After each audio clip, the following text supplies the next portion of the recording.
This channel does not promote any violent, harmful, or illegal activities. All content provided by this channel is meant for an educational purpose only. Top quality और consistent performance के लिए सिर्फ silver pump नाम याद रखना। একাধিক ছাত্র গতকাল আক্রান্ত হয়েছে। তাদের মধ্যে সবথেকে গুরুতর চোট ইন্দ্রানুজ। চোখের আশপাশ ধরে কতগুলো স্টিচ হয়েছে, হাতে চোট আছে, পায়ে চোট আছে, শরীরের বিভিন্ন জায়গায় চোট আছে। শিক্ষামন্ত্রী বারংবার বলা সত্ত্বেও তার গাড়ি এই ছাত্রের ওপর দিয়ে চলে গিয়েছে। গতকাল সকলে দেখেছেন। ছেলেটি ন্যাচারালি অসুস্থ, কথা বলতে অসুবিধা হচ্ছে। গিয়ে দেখে এলাম, ভরসা দিয়ে এলাম যে বাইরে আমরা সকলে আছি, ও দ্রুত সেরে উঠুক। আমি যা বুঝেছি এখন বেশ কিছুদিন ওকে হাসপাতালে থাকতে হবে, যা রিপোর্টস ইত্যাদি এইগুলো আসবে সামনে আস্তে আস্তে। এবং ও একটা কথা বলল যে থানা, যাদবপুর থানা, পুলিশ তারা ওর বয়ান রেকর্ড করতে কিছু ক্ষেত্রে গড়িমসি দেখিয়েছে, কিছু ক্ষেত্রে বয়ান ডিস্টর্ট করার চেষ্টা হয়েছে, এই ধরনের কিছু কথা বলল। সেগুলো আমাদের সত্যতা যাচাই করতে হবে। ইন্দ্রানুজ এই মুহূর্তে একজন ব্যক্তি নয়, ইন্দ্রানুজ এই মুহূর্তে পশ্চিমবঙ্গের গণতন্ত্রের পক্ষে লড়াইয়ের প্রতীক, যাকে ব্রাত্য বসুরা গাড়ির চাকার তলায় পিষে মেরে ফেলতে চাইছে। সর্বত্র আজকে এবং কালকে এসএফআই এর রাজ্য জুড়ে বিক্ষোভের ডাক আছে, এবং আগামীকাল রাজ্যের সমস্ত বিশ্ববিদ্যালয়ে ধর্মঘটের ডাক দিয়েছে এসএফআই। এটা লখিমপুর খেরি আমরা বিজেপি নেতা তার ক্ষেত্রে দেখেছিলাম, কিন্তু পশ্চিমবঙ্গের ছাত্র আন্দোলনের এত বছরের ইতিহাসে শিক্ষামন্ত্রীর গাড়ির তলায় ছাত্র চলে যাচ্ছে, ছাত্ররা তার গাড়ির সামনে হিউম্যান চেন করেছে, গাড়ি থামাতে বলছে কিন্তু গাড়ি চলে যাচ্ছে, ছাত্র চাকার তলায় চলে আসছে। এই দৃশ্য কেউ কোনো দিন দেখতে পাবে না, বিভৎসতম দৃশ্য। ইমিডিয়েটলি শিক্ষামন্ত্রী এবং তার সাথে আর যে ড্রাইভার ইত্যাদি এদের সবার গ্রেপ্তারি চাই।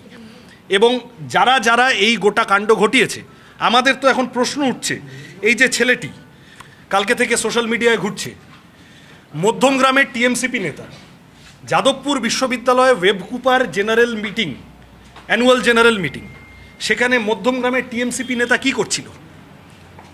তার মানে বহিরাগত ঢুকিয়েছেন শিক্ষামন্ত্রী, নিজে এসেছেন, তার সাথে বাইরে থেকে বিভিন্ন ধরনের বীরপুঙ্গব গুন্ডা ঢুকিয়েছেন, তারা এসে যাদবপুরের ছাত্রদের উপর চড়াও হয়েছে।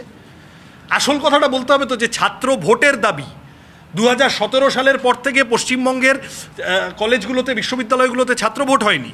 8 বছর ধরে ছাত্র ইউনিয়ন বন্ধ, এবং বিভিন্ন রকমভাবে টাকা পয়সা অ্যালটেড হচ্ছে, সেই টাকা পয়সা নিয়ে মোচ্ছব হচ্ছে। এই মোচ্ছবের দরুনই তো কে মারা গিয়েছিলেন গুরুদাস কলেজে, একটা অনিয়ম বেনিয়মের জন্যে। ফলত সিস্টেমেটিক স্টুডেন্ট ইউনিয়ন ইলেকশন যাদবপুরে জানুয়ারি 2020-তে শেষবার হয়েছে ভোট। গত 5 বছরে যাদবপুরে হয়নি, প্রেসিডেন্সিতে হয়নি, আর রাজ্যের বাকি সমস্ত কলেজ বিশ্ববিদ্যালয়ে 2017 সালে শেষ হয়েছিল। তাহলে ছাত্র ভোটের দাবিটা অন্যায্য দাবি নাকি? ছাত্রদের সাংবিধানিক অধিকার লঙ্ঘন করছে সরকার, কোনো যুক্তি দিচ্ছে না, কোনো কারণ দেখাচ্ছে না।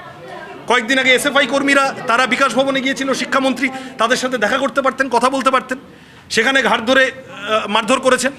আজকে উনি এখানে এসেছেন, যাদবপুরে ছাত্রছাত্রীরা যখন কথা বলতে গেছে, তারা বলেছে যে আমরা ত্রিপাক্ষিক বৈঠক হোক এবং আমরা আমাদের কথাটা বলতে চাই। সব বিভিন্ন রকম বাইরের ছেলেপুলে এনে গুন্ডা লেলিয়ে দিয়ে ছাত্রদের উপরে এই অত্যাচার করার কি মানে ছিল?